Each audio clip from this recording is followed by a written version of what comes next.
Storytelling com dados não é uma técnica, é uma abordagem de forma mais estratégica para você transmitir as informações que você tem necessidade ou que são complexas de forma clara, envolvente e objetiva.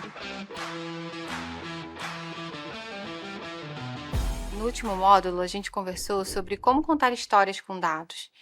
E aí, agora, eu queria dissecar um pouco esse assunto com vocês e fazer uma recomendação, inclusive, de um livro, e tratar dele um pouco aqui. E, enfim, depois também para aprofundamento, vocês podem ler e ficar em contato com essa literatura, que ela é bem rica. Então, o livro, o título dele é Storytelling com Dados, um guia para criar histórias visuais impactantes. Ele foi publicado pela primeira vez em 2015, é do escritor Cole Nussbaumer. Talvez não esteja pronunciando corretamente o sobrenome, mas é um guia muito prático de como transformar esses dados em histórias visuais eficazes. E ele fez parte da minha trajetória recente, que evoluindo essa visão de pensamento estratégico, de saber fazer perguntas, de me aprofundar nos temas, de entender o contexto, de colocar também uma pitada da minha leitura do cenário na hora de refinar essas hipóteses, dentro de todo esse contexto, eu senti necessidade de traduzir isso também, de como que eu uso a forma a favor do conteúdo. Não sei se vocês já ouviram falar isso, mas é algo bem comum do universo corporativo. Como que eu transformo informações que eu preciso passar, podem ser de decisões a serem tomadas ou de dados importantes de consumidor ou do negócio em si, como que eu cascateio isso de uma forma relevante e impactante. E aí foi onde esse livro entrou na minha jornada. E ele ensina a usar gráficos, uma forma muito prática, inclusive com muitas figuras ali mostrando quais gráficos funcionam ou não para determinado tipo de objetivo. E outras ferramentas visuais que não são só gráficos, como que eu separo as informações que eu estou dando, como que eu aglutino dado a similaridade ou a proximidade daqueles temas. Então, essa obra ela é altamente recomendada para profissionais em geral e principalmente aqueles que querem comunicar informações de forma clara e envolvente, e eu acho que isso conversa muito com essa disciplina. Então, eu vou citar alguns highlights do livro e trazer alguns insights também. Obviamente não é um resumo e né, não é uma leitura, mas sim algumas notas para ajudar vocês a construir um bom storytelling, uma boa narrativa para esses dados e que isso seja embasado, claro, com um pensamento sistêmico por trás e que ajude a decisões mais conscientes nesse design dos dados que vocês vão trabalhar. Então, o primeiro passo é definir o contexto da análise e o storytelling, ou seja, definir o contexto é essencial para orientar a narrativa, garantir relevância e conectar emocionalmente com o público. Então, muito do que a gente conversou aqui ao longo dessas aulas, que é entender o problema. Quem é o público? O que ele precisa saber? E como que eu posso usar essa informação? Como que, na verdade, ele pode usar essa informação? Então, se eu tenho uma tomada de decisão, se eu já tenho todos os dados, se eles estão combinados, se eu tenho clareza da fonte, como que eu dou visibilidade disso? Que não seja apenas um relatório, mas que tenha alguma narrativa. Isso pode ser, tá? Eu costumo trabalhar com diversos formatos, dependendo da decisão que eu preciso tomar. Muito utilizado hoje, que inclusive grandes líderes de empresas como Microsoft, Facebook, têm trazido isso como uma cultura de reunião, e para tomada de decisão, que são os memos. Não sei se, vocês conhecem, mas os memos são nada menos do que documentos em que eu vou, dar mais detalhes do assunto que eu vou tratar. E aí, geralmente, ou se inicia a reunião, lendo esse memo, cada um na sua individualidade, ou durante a reunião, em algum momento, a gente precisa parar a bola e dar mais informação. Tudo isso porque, ao longo do tempo, esses grandes executivos, que são muito pensadores e estão geralmente à frente nesses formatos e nessas formas, de conduzir o ambiente corporativo, foram vendo a necessidade que, além de mostrar de uma forma eficaz, que é o que a gente está comentando aqui, também a dinâmica em que você traz essas informações, ela vai importar. Então, se eu tenho muitos dados financeiros, mas eu preciso contextualizar, eu tenho um, um contexto de desafio, de problemática que eu preciso trazer, talvez para eu poder ir direto ao ponto no número, eu precise ter esse momento de memo antes, que é essa leitura de um material mais aprofundado. O memo, geralmente, ele traz informações que vão muito além daqueles bullets do PowerPoint.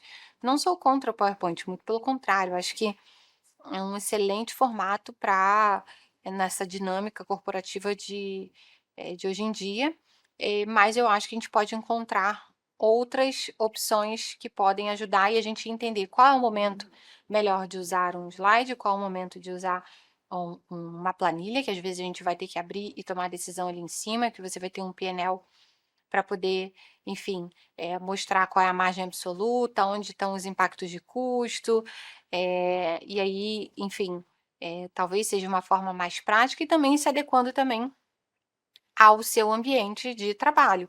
Pode ser que a sua liderança demande mais isso, pode ser que você, enquanto líder, também queira ser mais este modelo, né, para a sua equipe, então tem diversas composições.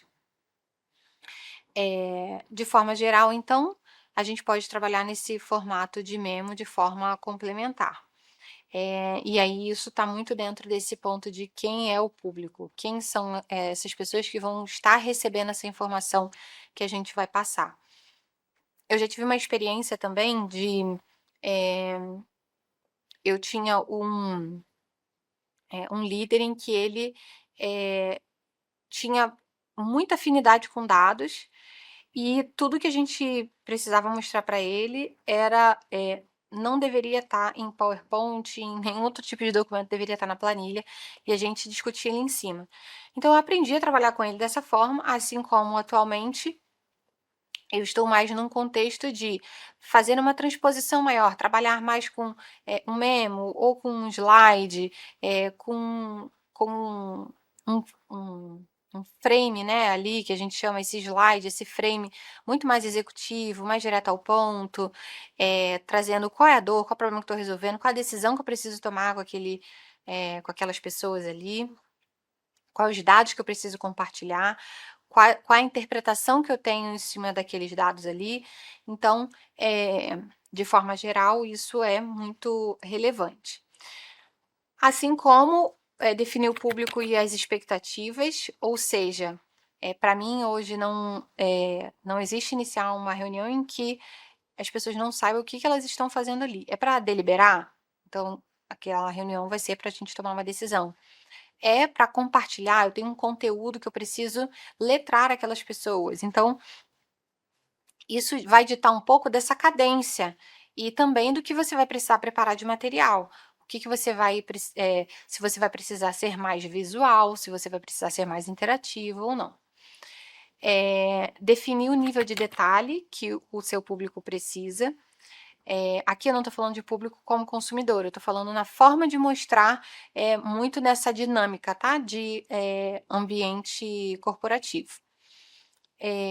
Qual é o nível de detalhe? Às vezes você vai ter uma pessoa super técnica na sala e às vezes você vai ter uma pessoa mais generalista, mas que você vai precisar dar um overview e conectar os pontos para essa pessoa muito mais, né, dessa visibilidade de impactos, é muito maior do que talvez se fosse uma pessoa mais verticalizada ali num conhecimento mais profundo. Sempre oferecer recomendação baseada nos dados, análise explicatória versus exploratória. E isso é um tópico aqui do livro, tá? É, eu durante as aulas eu falei para vocês que um dos nossos papéis é também ser recomendador, da gente trazer o nosso repertório para aquela análise de dados. Para a gente não só ficar explicando os dados, mas para a gente também explorar o que aquele dado tem. Acho que no dia a dia, dentro do mundo corporativo, a gente vive muito isso, principalmente dentro desse contexto digital, que você tem esses dados mais fácil e mais ágeis. E eu vou dar um exemplo de um dado quantitativo que ele compõe uma visão qualitativa. Quando a gente tem algum tipo de lançamento ou de conceito em que a gente vai co-criar com o nosso público, então a gente vai compartilhar isso em rede social e vai co-criar com essas comunidades. A gente mede qual é o engajamento. Então aquela comunidade tem 200.000 pessoas, eu tive uma amostra ali de 50.000 que interagiram, responderam, contribuíram, e aí vamos partir do princípio que isso tudo esteja, né, validado e ok. E aí eu vou usar aquelas informações que eu colhi ali, daquele conceito que eu exercitei com aquele público, para poder eu levar numa defesa de conceito de projeto, que às vezes vai estar ancorada num ponto mais amplo, que vai ser uma campanha de comunicação, que vai ser um lançamento de um produto, ou um investimento que vai ser feito.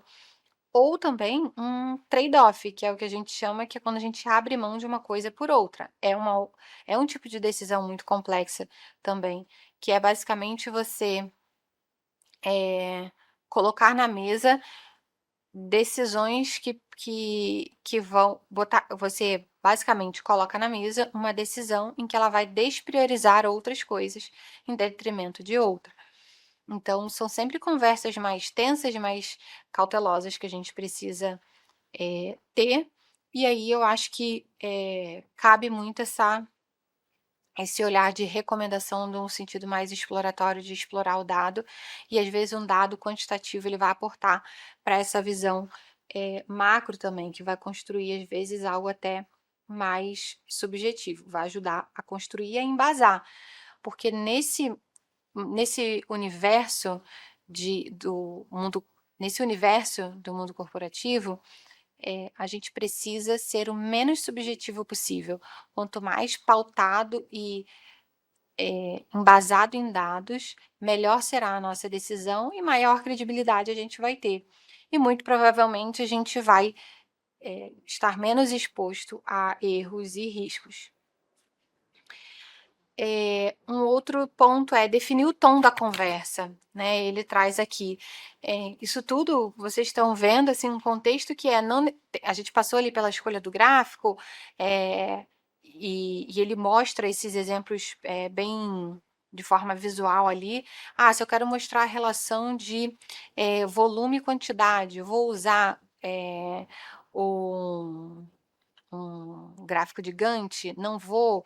Então, assim, ali essa literatura ajuda bastante nisso, porque existe vocês vão ver também que existe uma infinidade de possibilidades ali e ainda não estão todas.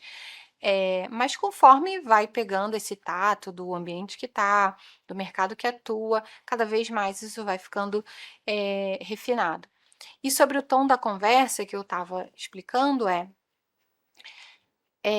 aquela decisão ali, ou aquele problema que você vai colocar, aquela situação, ela tem uma urgência? Ela tem algum problema que está impactando? Eu preciso dar um recado para uma área? Eu preciso levantar a bandeira vermelha de um comportamento do consumidor que está me indicando que é um outro caminho? enquanto eu tomei decisões estratégicas em outro, o que que vocês, o que que vocês imaginam e querem dessa o que que vocês imaginam e querem de o que que vocês imaginam e querem dessa interação, né? O que que é esperado? Então, o tom da conversa vai, ditar muito disso também, do que vocês esperam desse momento. Evite contar uma história unilateral sem apresentar todos os dados necessários. Então, é muito do que a gente falou. Dificilmente você vai ter um dado só, principalmente quando a gente está falando de consumidor. A gente está falando de comportamento, de tendência, de acesso, de ir da loja, enfim, são diversos mecanismos que você pode utilizar para poder ter uma maior quantidade de parâmetros possível para montar esse quebra-cabeça de complexidade.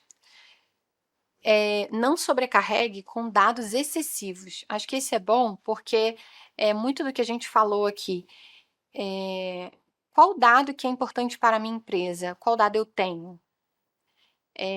E o que eu gostaria de ter, ou eu posso ter esse espírito mais empreendedor e inquieto e provocar a organização para isso, ou às vezes eu não vou ter mesmo. E como eu comentei com vocês, muitas vezes o cenário é de bola quadrada, é um cenário em que a gente não vai ter todos os dados para tomar as boas decisões, então por isso que decupar em perguntas, entender o contexto, usar do teu repertório para isso também é relevante e importante. E aí também um dos últimos pontos aqui, que o que que você precisaria dizer se você tivesse apenas 3 minutos para apresentar?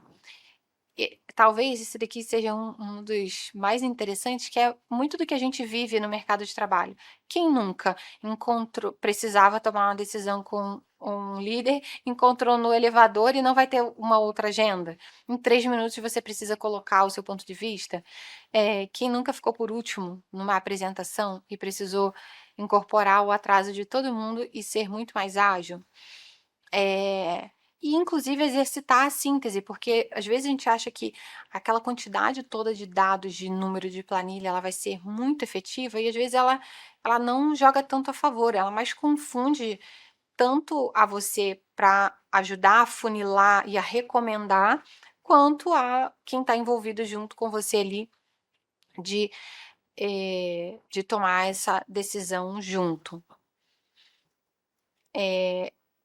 Bom, esse é um aspecto geral do storytelling. E aí tem um ponto também sobre como escolher essa representação visual adequada, que eu cheguei a comentar um pouco. Tem alguns don'ts, né, que o livro comenta, que é evite 2 eixos, oculte o eixo e rotule os dados. Tem algumas formas muito interessantes que ajudam a gente a contar essa história. Até geralmente quando a gente está fazendo pelas primeiras vezes, ou às vezes alguém faz de forma muito recorrente, a gente acha assim, nossa, que incrível. Usa gráficos muito complexos que às vezes sobrepõem um gráfico no outro. E aqui no livro ele fala até de uma forma diferente. Use gráficos comuns, mais fáceis de ler, e prefira o formato que mais facilita a compreensão. Tem uma premissa básica da comunicação que você só de fato comunica uma mensagem quando ela é compreendida. Então, o seu interlocutor precisa entender para você concluir que aquela mensagem foi passada, que aquela comunicação foi realizada. Então, esse é um ponto também principal, quando você está falando de contar histórias com dados. Enfim, tem também alguns outros pontos com relação a focar a atenção. Então, você conseguir parametrizar um pouco do que você está trazendo. Nem todo mundo vai ter um conhecimento muito específico sobre o tema que você estiver abordando, então tentar trazer também na fala alguns parâmetros que sejam um pouco não tão especialistas para ajudar. Então, às vezes uma coisa até simples, assim, o tamanho desse volume de pessoas que eu estou mostrando aqui é como se fosse um estádio de futebol lotado. Alguns parâmetros mais usuais e coloquiais, é claro que não só baseado nisso, mas algumas pitadas dessa na sua narrativa, elas podem, ajudar bastante. E, enfim, a narrativa ela precisa ter um início, meio e fim, e, claro, uma conclusão. E fazendo o fechamento aqui desse ponto do livro que a gente discutiu aqui juntos, que eu queria muito, trazer também explorando um pouco mais com vocês, o storytelling, com dados não é uma técnica, é uma abordagem de forma mais estratégica para você transmitir as informações, que você tem necessidade ou que são complexas de forma clara, envolvente e objetiva.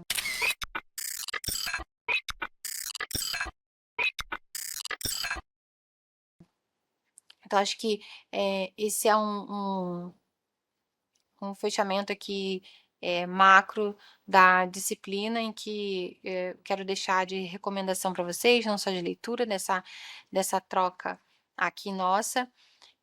Acho que a gente conseguiu cobrir todos os pontos relativos, né, fazendo um recap aqui, relativo a o que que eu, enquanto indivíduo, preciso, me conscientizar dessa visão, de consumer centric, essa visão de, eh, data driven, como que eu pego todos esses tipos de mecanismos e possibilidades que estão disponíveis e utilizo isso ao meu favor, né, ampliando o meu repertório, adquirindo mais, conhecimento, uma profundidade ponderada, que eu acho que é importante também, e principalmente, levando em consideração o ponto de vista do consumidor, que como eu comentei, atualmente eu não entendo o o consumidor no centro da decisão como um diferencial, para mim um pré-requisito para, você se relacionar bem com ele, para você ofertar, as melhores comunicações, produtos, enfim, experiências também. Então acho que esse talvez seria um resumo geral, desse ponto de vista mais técnico, trazendo um pouco de KPIs também. E, por fim, esse fechamento de como contar essa história, porque dentro do ambiente corporativo você vai precisar, trazer essa dinâmica para sua realidade. Então, um pouco, da experiência que eu compartilhei aqui com vocês.